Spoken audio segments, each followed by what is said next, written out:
Hello guys, আমার বাড়ি হচ্ছে নাটোর জেলা। এই গ্রামগঞ্জে বৈশাখ মাস জ্যৈষ্ঠ মাস আসলে দোকানে হালখাতা হয়। তো হালখাতাতে মিষ্টি দেওয়া হয়।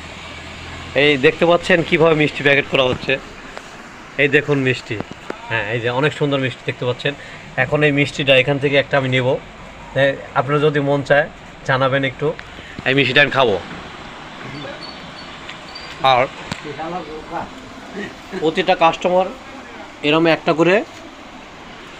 একটা করে ব্যাগ পাবে। এই ব্যাগের মধ্যে একটা পরিবারের জন্য যথেষ্ট পরিমাণ মিষ্টি দেওয়া আছে, 9 পিস করে দেওয়া আছে। যাই হোক, বছর শেষে যখন হালখাতা হয়, এই হালখাতার মধ্যে যে দোকান থেকে যে মিষ্টি দেয় আমাদের, এটা একটা আনন্দ।